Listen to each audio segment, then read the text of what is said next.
I am asked all of the time to do programs and training courses and videos on how to give feedback. It's really important to know how to give feedback. But a lot of the time, we're not very good at taking feedback. And that's the reason people need to learn how to give feedback. And it's because of the reaction of the other person. How do you respond when someone gives you feedback? I mean, positive feedback is interesting because often we don't know how to respond to positive feedback either. Someone says something nice. Oh, I like what you're wearing. Oh, what, this whole thing? $2.99 from wherever, it's like, thank you is just enough. That's cool. And I think I've done sessions on that before. But what about negative feedback?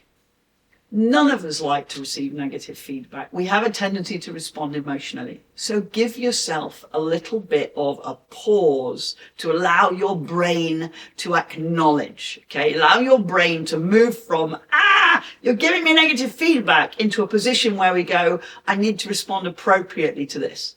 The other person needs to know you've heard them. Even if you believe they're wrong at that point, they still need to know you've heard them. So pause for a minute.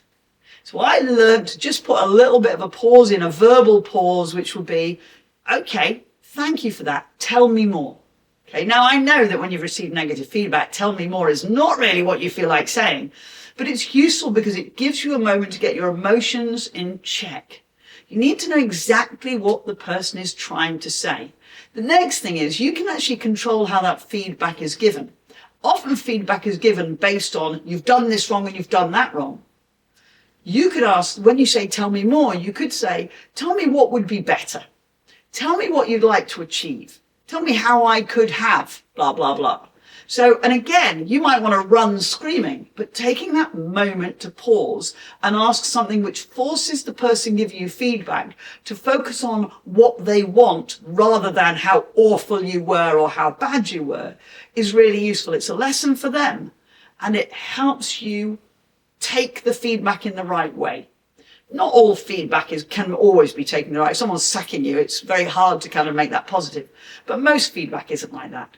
The point is, thanks very much for the feedback. The next point is, let me reflect on that. You're not agreeing, you're not saying they're right, but give your emotions time to settle. Let yourself think about it and say, could we have another conversation later? Or let me reflect on that and maybe I might have some more questions. You may not. You may go away, reflect on it and adjust.